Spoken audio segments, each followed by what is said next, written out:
بسم اللہ الرحمن الرحیم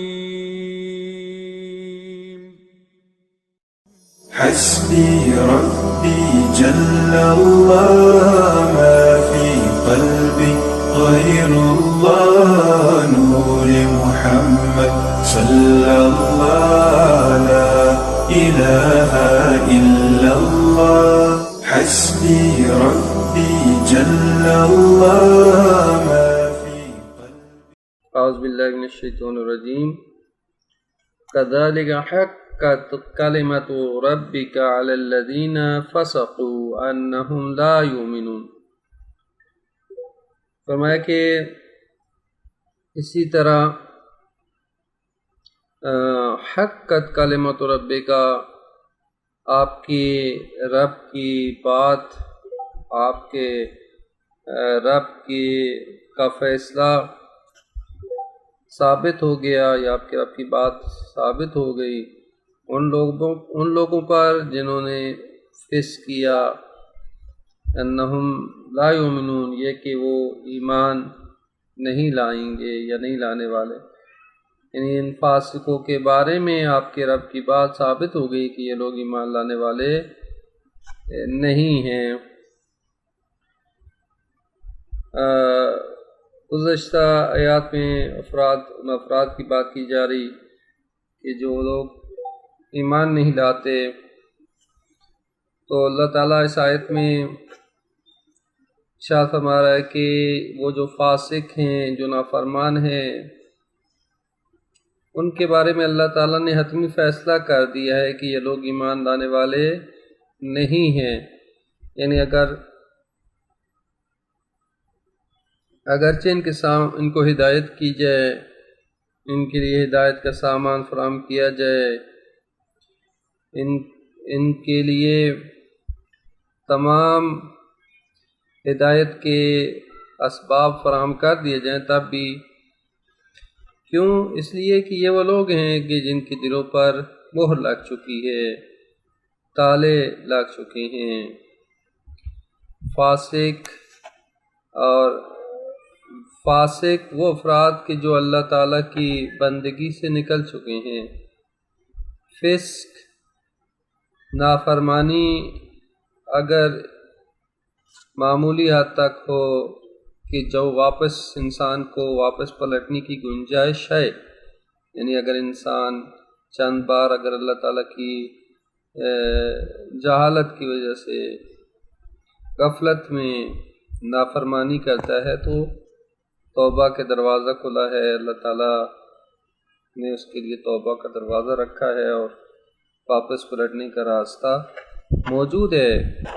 لیکن ایک مرحلہ آتا ہے کہ ایک انسان جو مسلسل فسق اور نافرمانی کی وادی میں اس طرح سے گم ہو جاتا ہے کہ آخر کار اس کے دل جو ہے وہ سیاہ ہو جاتا ہے، اور ایسے لوگ جن کے دلوں پر اللہ تعالیٰ مہر لگا دیتا ہے تو پھر وہ قابل ہدایت نہیں رہتے، وہ ایمان نہیں لاتے۔ تو ایسے افراد کی یہاں پہ بات کی جا رہی ہے۔ واللہ لا یہدی القوم الفاسقین، اللہ تعالیٰ فاسق قوم کی ہدایت نہیں کرتا۔ ایسے افراد کہ جن کے دلوں پر مہر لگ جائے تو پھر وہ قابل ہدایت نہیں رہتے۔ فرمایا کہ قل هل من شرکائکم من یبدأ الخلق ثم یعیدہ قل اللہ یبدأ الخلق ثم یعیدہ فأنی تؤفکون۔ فرمایا کہ کہہ دیجئے، کیا تمہارے شریکوں میں سے کوئی ایسا ہے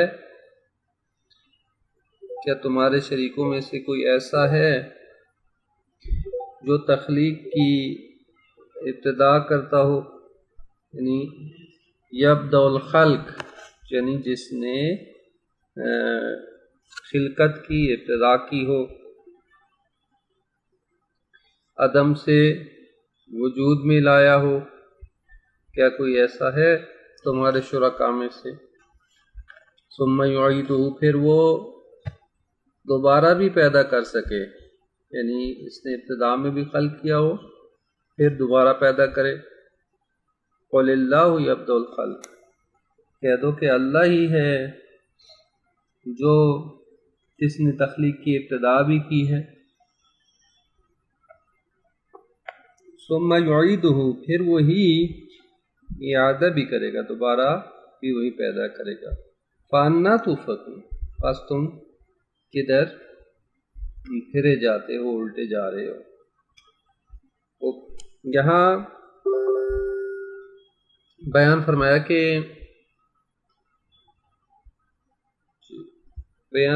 کہ جو ہے وہ شرکا جن کو تم خدا کے ساتھ شریک ٹھہراتے ہو، هل من شرکائکم، جنہیں خدا کے ساتھ شریک ٹھہراتے ہو، کیا ان میں سے کوئی ایسا ہے کہ جو ابتدائی خلقت کی ابتدا کر سکے اور پھر دوبارہ اعادہ بھی کر سکے، یعنی دوبارہ سے جو ہے وہ مرنے کے بعد دوبارہ اٹھا سکے، یعنی خالق بھی ہو، یعنی ابتدا میں خالق، جیسے یبدأ الخلق، یعنی ایک ایسی ذات کے جو عدم سے وجود میں لائے، کچھ نہ تھا تو خدا نے اس کو وجود میں لے کے آیا۔ اللہ تعالی الانسان حین من الدہر لم یکن شیئا مذکورا، قابل ذکر چیز نہ تھا، انسان وجود میں لائے، پھر جو ہے وہ مرنے کے بعد دوبارہ زندہ کرے، ٹھیک ہے، ثم یعیدہ، اعادہ کرے۔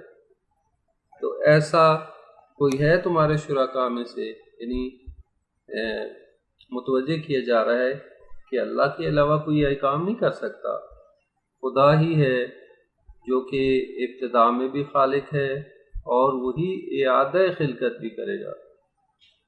تو مشرکین جو کہ اعادہ خلقت کو اور معاد کو نہیں مانتے، اس لیے جو ہے وہ اب وہ اس چیز کا جواب بھی نہیں دے سکتے کہ کوئی ہے تمہارے شرکاء میں سے۔ تو خود رسول خدا کو جواب دینے کا حکم دیا جا رہا ہے کہ فرمایا کہ قل، ان سے کہہ دو کہ اللہ ہی خلقت کی ابتدا کرتا ہے اور وہی اعادہ بھی کرتا ہے۔ لہذا مشرکین جو خلقت کی ابتدا کو نہیں مانتے کہ یہ فعل خدا ہے، اور اسی طرح سے اعادہ خلقت کو بھی نہیں مانتے کہ خدا دوبارہ اٹھائے گا، تو ان کو یہ چیز ماننا پڑے گی کہ اللہ کے سوا کوئی اس پر قادر نہیں ہے، نہ ابتدائی خلقت پہ کوئی قادر ہے اور نہ ہی دوبارہ اٹھانے پہ کوئی قادر ہے، وہی پروردگار ہے۔ اور جو اب اللہ تعالیٰ نے اگر کسی کو خلق فرمایا ہے تو اس کو دوبارہ بھی اٹھائے گا، کیونکہ جو ہے وہ حساب و کتاب اللہ تعالیٰ کے ذمے ہے، اور اللہ تعالیٰ نے حساب و کتاب لینا ہے۔ یہ عدل الہی کے منافی ہے کہ اللہ تعالیٰ اس زمین پہ جو کچھ پیدا کیا وہ اسی طرح سے ان کو ادھورا چھوڑ دے، اور اسی طرح سے جو ہے وہ انسان کی زندگی ختم ہو جائے، تباہ ہو جائے، بس اس کے بعد کوئی اٹھنا نہ ہو، کوئی اٹھایا جانا نہ ہو، کوئی بعثت نہ ہو، بعثت نہ ہو، کوئی قیامت نہ ہو، تو یہ اللہ تعالیٰ کی حکمت کے برخلاف ہے۔ تو اللہ تعالیٰ جو ہے وہ دوبارہ سے اعادہ بھی کرے گا، اٹھائے گا۔ تو لہذا جب اللہ کے سوا کوئی اس پر قدرت نہیں رکھتا تو پھر تم کدھر منہ پھیرے جا رہے ہو؟ توفکون، کہاں روگردان ہو؟ تو اللہ کی طرف کیوں نہیں آتے؟ اللہ کے اوپر کیوں نہیں مان لاتے؟ پھر دوبارہ سوال کیا جا رہا ہے، متوجہ کیا جا رہا ہے، قل هل من شرکائکم من یہدی للحق، کہہ دیجئے کہ تمہارے شریکوں میں سے کوئی ایسا ہے جو حق کی طرف ہدایت کرے؟ یہدی یعنی یہ اللہ کا ہی کام ہے، اللہ کے ساتھ تم جنہیں شریک ٹھہراتے ہو کیا اس پر قادر ہیں؟ قل، دوبارہ فرمایا کہہ دیجئے رسول، اللہ یہدی للحق، اللہ ہی ہدایت کرتا ہے حق کی طرف۔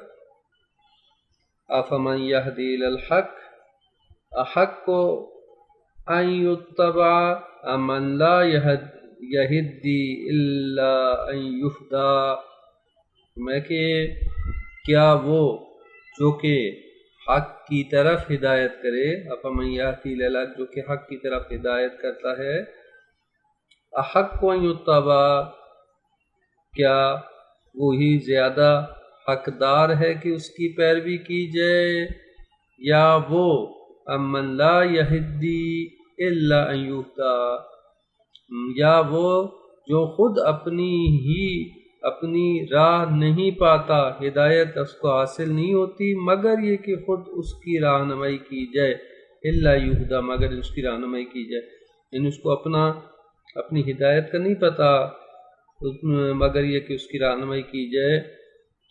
فما لکم کیف تحکمون، تمہیں کیا ہو گیا کہ تم کیسے فیصلے کر رہے ہو؟ یہاں پہ اس چیز کی طرف متوجہ کیا جا رہا ہے کہ رسول ان سے یہ پوچھئے کہ وہ جنہیں تم شریک ٹھہراتے ہو کیا وہ حق کی طرف ہدایت کر سکتے ہیں؟ یقیناً نہیں کر سکتے۔ فرمایا کہ ان سے کہہ دو کہ اللہ ہی ہے جو ہدایت کرتا ہے حق کی طرف، بس جو اللہ ہدایت کرتا ہے حق کی طرف تو پھر اسی پروردگار کی اتباع کرو، اسی کی پیروی کرو۔ کیوں؟ فرمایا کہ بس جو ہدایت کرتا ہے حق کی طرف وہ زیادہ سزاوار نہیں ہے کہ اس کی پیروی کی جائے، یا وہ جو کہ ہدایت نہیں پاتا مگر یہ کہ اس کی ہدایت کی جائے، وہ زیادہ سزاوار ہے۔ یقیناً جو کہ ہدایت کرنے والا ہے وہی حقدار ہے کہ اس کی پیروی کی جائے، نہ کہ اس کی پیروی کی جائے کہ جو خود ہدایت پر کے راستے پہ نہیں تا اس وقت تک کہ جب تک کہ اس کی رہنمائی نہ کی جائے۔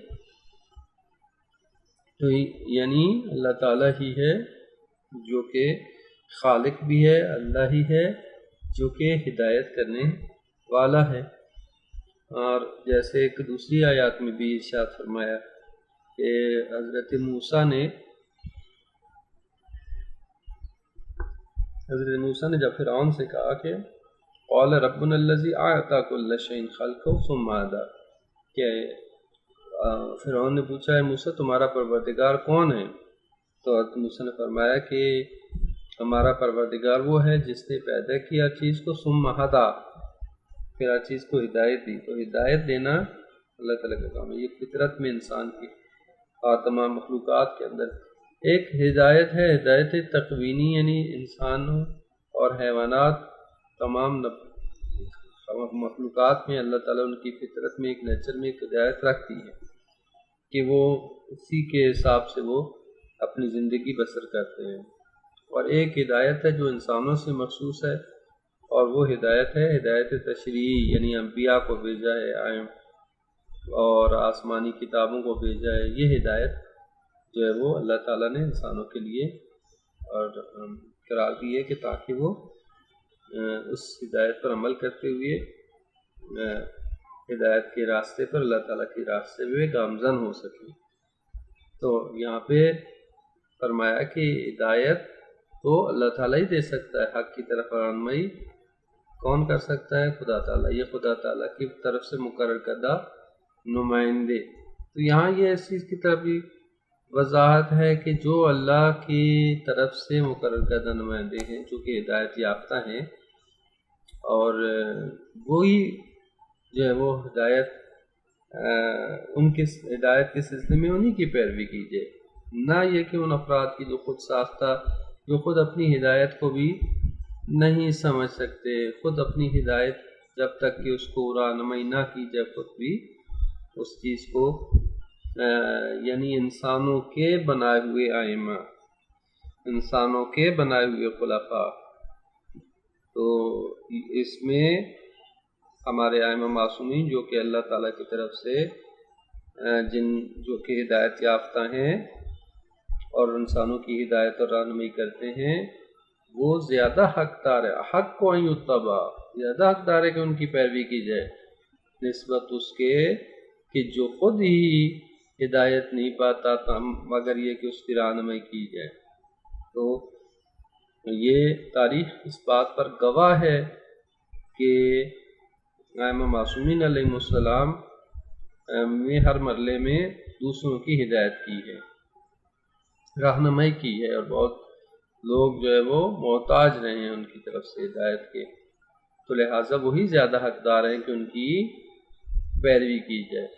تو ان انبیاء، ائمہ معصومین انبیاء سے جو ہدایت ملتی ہے وہ اللہ تعالیٰ کی ذات پر ہی منتہی ہوتی ہے کہ اللہ ہی نے ان کو مقرر کیا ہے ہدایت کے لیے، لہٰذا ان کی ہدایت پر عمل کیا جائے۔ اور یہاں پہ بھی متوجہ کیا جا رہا ہے کہ نہ تو تمہارے شرکاء جن کو خدا کے ساتھ شریک ٹھہراتے ہو، نہ تو وہ خلق پر قدرت رکھتے ہیں، نہ دوبارہ اٹھانے پر قدرت رکھتے ہیں، نہ ہی ہدایت دینے پر قدرت رکھتے ہیں، تو پھر اللہ تعالیٰ کی ہی جو ہے وہ طرف آؤ، اللہ کی اتباع کرو۔ پھر فرمایا کہ وما یتبع اکثرهم الا ظنا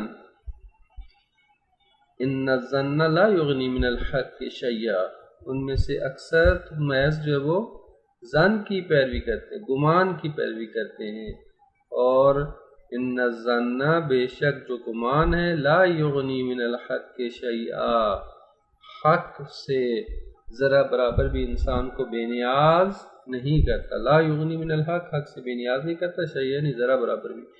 ان اللہ علیم بما یفعلون، اللہ ان کے اعمال سے خوب آگاہ ہے، آگاہی رکھتا ہے۔ یعنی یہاں فرمایا کہ جو مشرکین ہیں اپنے مشرکانہ نظریات میں کوئی دلیل نہیں رکھتے تھے، ان کے پاس کوئی دلیل نہیں ہے، کوئی منطق نہیں ہے، ان کا جو عقیدہ ہے وہ فقط ظن اور گمان اور تخمین پر ہے، جس کی وجہ سے وہ اللہ کے ساتھ شریک ٹھہراتے ہیں، اور ان کے پاس کوئی عقلی استدلال، کوئی منطق سے کوئی دلیل موجود نہیں ہے، فقط گمان پر اکتفا کرتے ہیں۔ چونکہ ہمارے آباء و اجداد نے یہ کیا تو لہٰذا یہی درست ہوگا، تو یہ گمان کرتے ہیں۔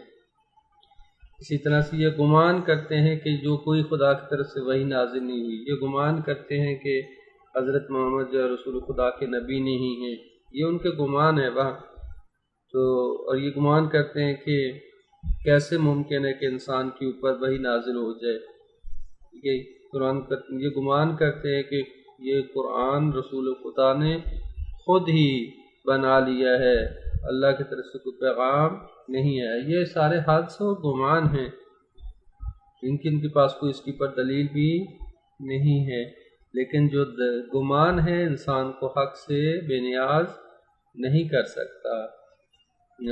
قرآن نے دوسری جگہ بھی فرمایا کہ اجتنبوا کثیرا من الظن، ایمان لانے والوں زیادہ گمانوں سے جو ہے وہ اجتناب کرو، کیوں؟ ان بعض الظن اسم، چونکہ بعض گمان جو ہے وہ گناہ ہوتے ہیں، انسان کو ہمیشہ اپنے گمانوں کے پیچھے نہیں چلنا چاہیے، گمان انسان کو جو ہے وہ شک میں مبتلا کرتے، تردید میں مبتلا کرتے ہیں اور گناہ کی طرف لے کے چلے جاتے ہیں۔ مثال کے طور پر، خاص طور پر دوسرے افراد کے بارے میں بدگمانی جو ہے اس سے انسان کو پرہیز کرنا چاہیے۔ البتہ یہاں تو خدا کے بارے میں گمان کی بات کی جا رہی ہے یا حق کے بارے میں گمان کی بات کی جا رہی ہے، لیکن بہرحال اوورآل جو گمان ہے بدگمانی، اس سے منع کیا گیا ہے، جیسے بیان فرمایا کہ اجتنبوا کثیرا من الظن، کثیر بہت سے گمانوں سے اجتناب کرو، کیونکہ ان بعض الظن اسم، کیونکہ بعض گمان جو ہے وہ گناہ ہیں، بدگمانیاں ہیں، اور انسان دوسروں کے معاملے میں بدگمانی سے کام نہ لے۔ کوشش کی جائے کہ دوسروں کے اعمال و افعال کو جو ہے وہ اچھی تعبیر اختیار کی جائے، اس کے بارے میں اچھا سوچا جائے۔ معمولاً ہمارے ذہن میں ہمیشہ دوسروں کے بارے میں بدگمانی ہی آتی ہے، ٹھیک ہے، کوشش کی جائے کہ دوسروں کے بارے میں اچھا گمان رکھا جائے۔ بدگمانی قرآن نے بیان کیا، بعض بدگمانیاں گناہ ہیں، ہم جو ہے وہ معمولاً جو ہے وہ بدگمانیوں سے کام لیتے ہیں، اور بدگمانی کے نتیجے میں ہی اختلافات ہوتے ہیں، جھگڑے ہوتے ہیں، فسادات ہوتے ہیں، ایک دوسرے کے ساتھ چپگلشیں ہوتی ہیں، یہ بدگمانی کے نتیجہ ہوتا ہے۔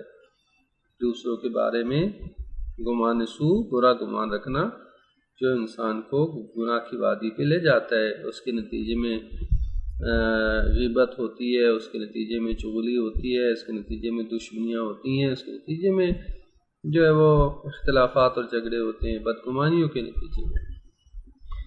تو یہ بیان کیا گیا کہ اگر ایک مومن سے کوئی عمل دیکھو تو اس کی تعویل کرو، توجیہ کرو، اس کے بارے میں گمان خوب، حتیٰ یہاں تک کہ کہا گیا 70 توجیحات تک کرے۔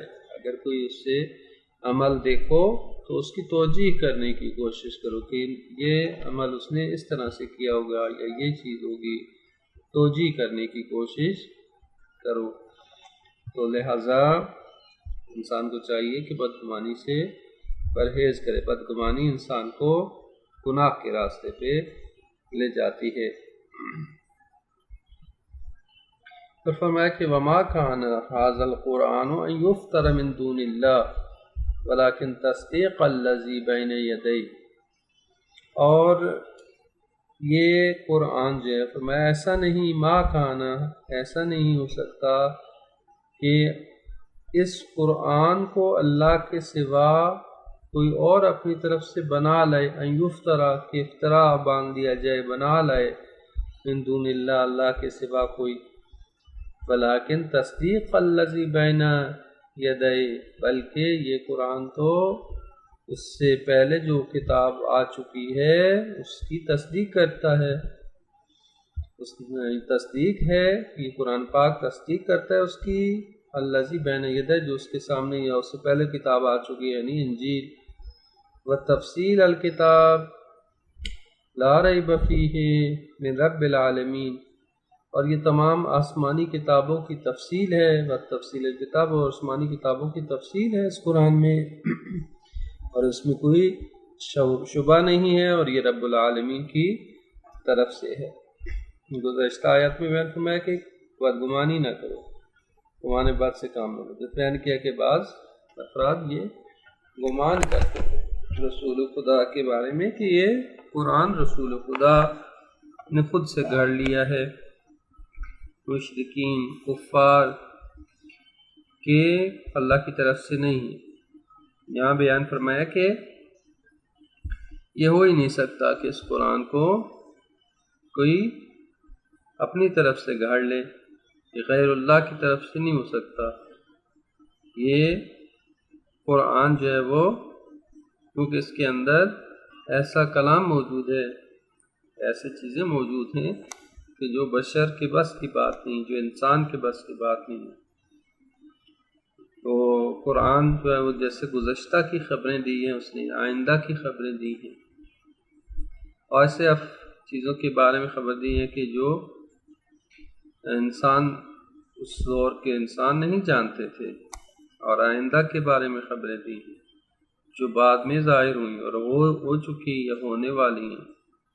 قرآن کریم نے غیب کی خبریں دی، اس کے علاوہ قرآن کریم کے اندر جو اعجاز موجود ہے، فصاحت و بلاغت موجود ہے، یہ تمام چیزیں اور چیلنج موجود ہے کہ اس جیسا قرآن لے آؤ، اس جیسی چند صورتیں لے آؤ، اگر نہیں لا سکتے تو اس چیز کو درک کر لو کہ اللہ کا ہی کلام ہے، اللہ کے سوا کسی اور کا کلام نہیں ہے۔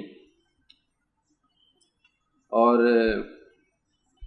یہ بھی بیان فرمایا کہ یہ کلام گزشتہ آسمانی کتابوں کی تصدیق کرتی ہے، یعنی کہ جس طرح گزشتہ آسمانی کتابیں اللہ کی طرف سے نازل ہوئی ہیں، یہ قرآن بھی اسی طرح سے اللہ کی طرف سے نازل ہوا ہے، اور کوئی انوکھی چیز نہیں ہے۔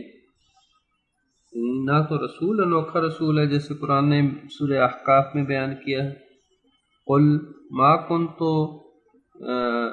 بدعا من الرسل، کہہ دیجئے میں رسولوں میں کوئی انوکھا رسول نہیں ہوں کہ مجھ سے پہلے کوئی رسول نہ ہو۔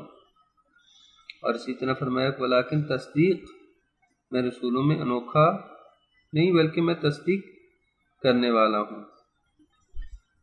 یعنی اس سے پہلے بہت ساری کتابیں جو رسولوں پر نازل ہوتی رہی ہیں، یہ قرآن اور یہ رسول ان کی آسمانی کتابوں کی تصدیق کرتا ہے، اور اسی طرح سے بتفصیل الکتاب، اور گزشتہ آسمانی کتابوں میں مذکور جو کلیات ہیں ان کی تفصیل بیان کرتا ہے یہ قرآن.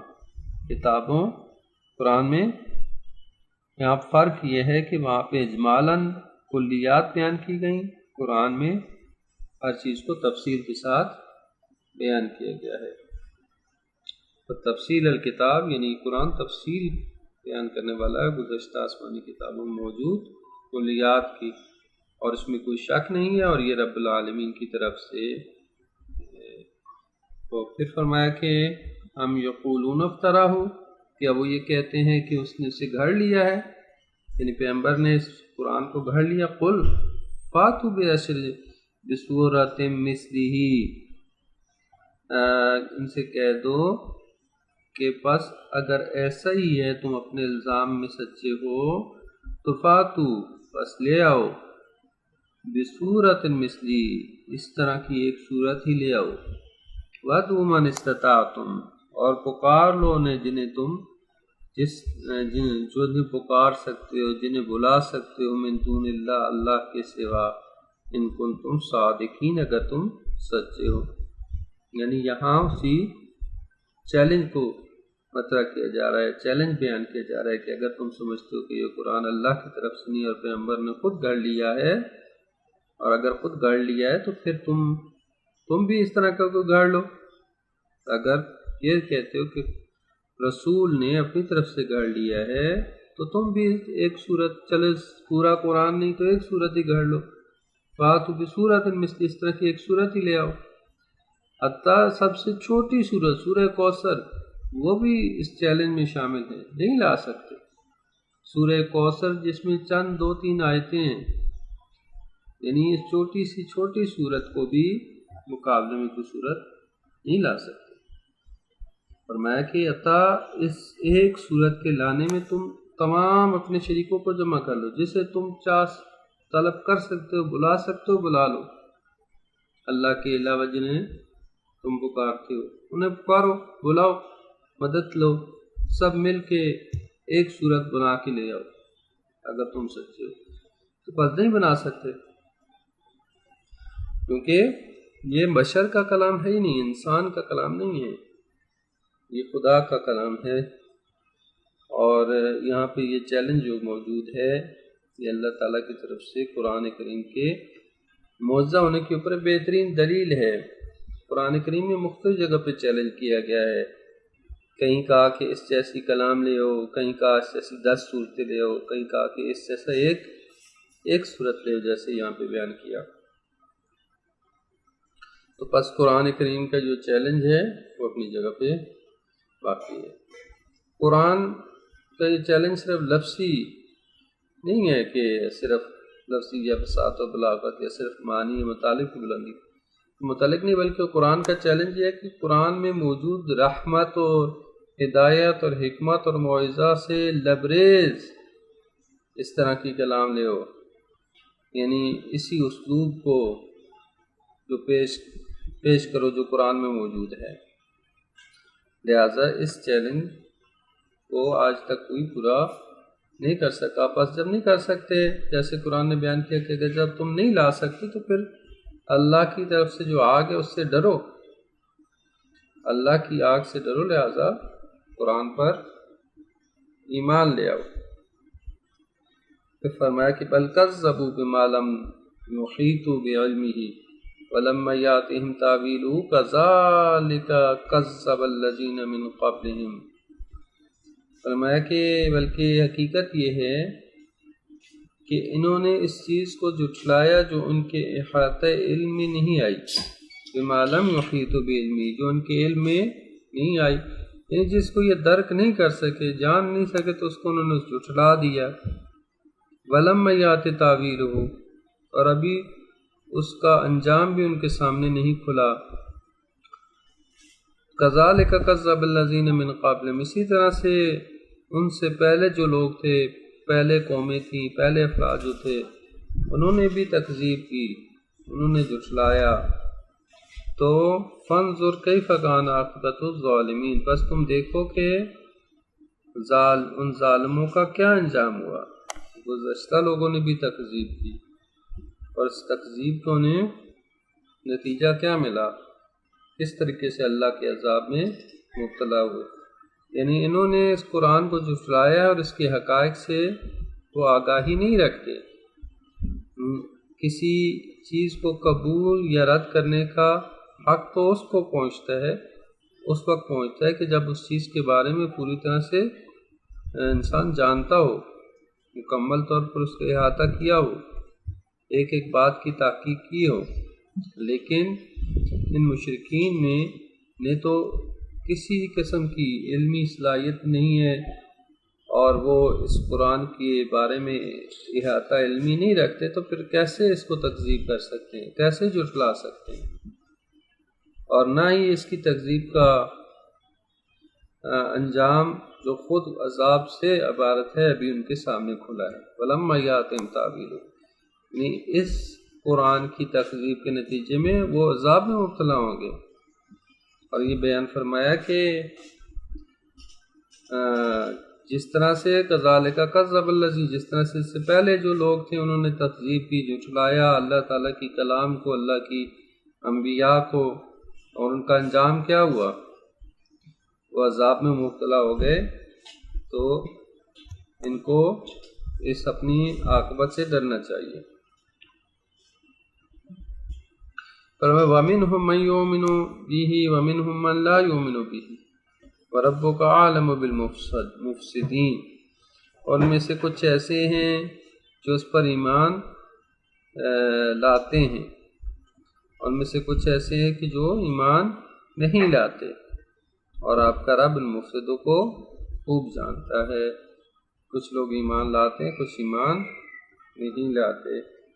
فرمایا کہ وَإِن كَذَّبُوكَ فَقُلْ لِي عَمَلِي وَلَكُمْ عَمَلُكُمْ، اور اگر یہ آپ کو جھٹلائیں تو کہہ دیجئے کہ میرے لیے میرا عمل ہے اور تمہارے لیے تمہارا عمل ہے۔ أَنْتُمْ بَرِيئُونَ مِمَّا عَمَلُوا وَأَنَا بَرِيءٌ مِمَّا تَعْمَلُونَ، اور تمہارا عمل ہے اور تمہارے لیے انتم بریون، تم بری ہو اس سے جو میں عمل انجام دیتا ہوں، انا بری مما تعملون، اور میں بری ہوں اس سے جو تم انجام دیتے ہو، تمہارے عمل سے بری ہوں۔ یعنی ایک دوسرے کے اعمال کے جواب دہ ہم نہیں ہیں، ہر ایک کے لیے اس کا اپنا عمل ہے۔ تو لہٰذا اگر تم مجھے جھٹلاؤ گے تو تم یہ جو جھٹلانا ہے یہ تمہارے اعمال میں سے شمار ہوگا، اور اس کا نتیجہ تمہیں بھگتنا پڑے گا۔ اور میرے لیے میرا عمل ہے، تمہارے لیے تمہارا عمل ہے۔ اس آیت میں یہ موقف بتایا گیا ہے کہ جو ان مفسدین کے ساتھ اختیار کیا جانا چاہیے، کہ پہلے تو ان مفسدین کو حق کی طرف دعوت دی گئی کہ تم جو ہے وہ انکار نہ کرو، ایمان لے آؤ، اور اگر انکار کرو گے تو انکار کی صورت میں ان سے بیزاری اختیار کی گئی، یعنی تمہارے لیے تمہارا لکم دینکم ولی دین، جیسے سورہ جو ہے وہ کافرون میں بیان فرمایا کہ اے کافرو، نہ تم اس پر ایمان رکھتے ہو جس پر میں رکھتا ہوں، جس پر تم ایمان رکھتے ہو میں نہیں رکھتا، اور جس پر میں ایمان رکھتا ہوں تم نہیں رکھتے۔ لکم دینکم ولی دین، جس کی میں عبادت کرتا ہوں تم نہیں کرتے، جس کی تم عبادت کرتے ہو میں نہیں عبادت کرتا۔ لکم دینکم ولی دین، تمہارے لیے تمہارا دین، ہمارے لیے ہمارا دین۔ یہاں پہ بھی اسی طرح بیان فرمایا کہ لکم لی عملی، میرے لیے میرا عمل ہے، لکم عملکم، یعنی یہاں پہ بیزاری کا اظہار ہے۔ جب تم ایمان نہیں لاتے تو پھر اللہ تعالیٰ اور اس کا رسول تم سے بیزار ہے، تم اپنے جو اعمال کے جواب دے ہو، ہم اپنے اعمال کے جواب دیں۔ انتم بریئون، تم بری ہو جس سے میں عمل انجام دیتا ہوں، اور میں بری ہوں اس سے جو تم انجام دیتے ہو۔ یعنی یہاں پہ اظہار بیزاری ہے۔ یہ بیزاری کا اظہار کب ہے؟ اس وقت کہ جب حق کی دعوت دی گئی، جب دعوت حق پہ دینے کے باوجود بھی کوئی گرمی دکھاتا ہے، عمل نہیں کرتا اور مخالفت کرتا ہے، تو وہاں پہ بیزاری، جیسے سورہ براءت، سورہ توبہ میں بھی اعلان براءت ہے، بیزاری کا اظہار ہے خدا اور اس کے رسول کی طرف سے۔ یہاں پہ بھی مفسدین سے بیزاری کا اظہار کیا جا رہا ہے۔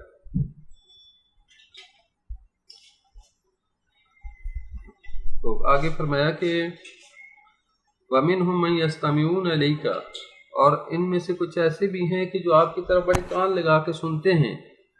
یستمعون الیک، استماع کہتے ہیں غور سے سننے کو. افانت تسمع الصم ولو كانوا لا يعقلون، فرمایا کہ پھر کیا آپ بہروں کو سنا سکتے ہیں خواہ وہ عقل نہ رکھتے ہوں. اور پھر فرمایا کہ وَمِنْهُمْ مَنْ يَنظُرُ إِلَيْكَ، ان میں سے کچھ ایسے جو آپ کی طرف دیکھتے ہیں، بڑے غور سے دیکھتے ہیں. أَفَأَنْتَ تَهْدِي الْعُمْيَ وَلَوْ كَانُوا لَا يُبْصِرُونَ، تو کیا آپ اندھوں کو ہدایت دے سکتے ہیں، ہدایت راستہ دکھا سکتے ہیں اندھوں کو کہ خواہ وہ کچھ بھی نہ دیکھ سکتے ہوں. اور پھر فرمایا کہ ان اللہ لا یظلم الناس، بے شک اللہ ظلم نہیں کرتا لوگوں پر، لیکن الناس انفسهم یظلمون، لیکن یہ لوگ ہیں جو خود اپنے نفسوں پر ظلم کرتے ہیں. یعنی ان تینوں آیات میں بیان کیا کہ بعض ایسے ہیں کہ جو قرآن کو سمجھنے کے لیے نہیں پڑھتے، صرف یستمعون غور سنتے ہیں کیا کہہ رہے ہیں، لیکن کوئی نہ ان کی بات نہ ان کے دل میں جاتی ہے، نہ اس کو سوچتے ہیں، نہ اس کو سمجھتے ہیں. تو قرآن فرمایا کہ یہ اے پیغمبر، وہ جو کہ صم ہے، اسم ہے، گنگ بہرا ہے، یعنی سن رہا ہے لیکن سننے کے باوجود اس کا اثر اس کے اوپر نہیں ہو رہا. تو قرآن نے بیان فرمایا کہ یہ بہرا ہے، یعنی لہم، جیسے قرآن بیان کہ لہم آذان لا یسمعون بہا، ان کے آنکھ کان ہیں سنتے نہیں ہیں. یعنی بظاہر سن رہا ہے لیکن اس کا اثر دل پر نہیں ہو رہا، تو گویا اس نے سنا ہی نہیں. فرمایا کہ جو کہ بہرا ہے اس کو آپ سنا نہیں سکتے. یا اسی طرح سے بعض دیکھتے ہیں لیکن دیکھ کے بھی نہیں دیکھ رہے. فرمایا کہ یہ ان کی آنکھیں ہیں لیکن یہ نہیں دیکھتے. وہ جو اندھے ہیں، نابینا ہیں، کہ آپ ان کو بینا کر سکتے ہیں، یعنی کہ وہ ان کو دکھا سکتے ہیں، بصیرت دے سکتے ہیں. تو یہ وہ لوگ ہیں. کچھ لوگ ایسے ہیں کہ جن کے بارے میں قرآن نے بیان فرمایا لہم قلوب لا یفقہون بہا، ان کے دل ہیں لیکن اس سے وہ درک نہیں کرتے، نہیں سمجھتے. لہم آذان لا یسمعون بہا، ان کے کان ہیں لیکن اس سے سنتے نہیں. لہم اعین، ان کی آنکھیں ہیں لیکن لا یبصرون بہا، ان سے وہ دیکھتے نہیں ہیں.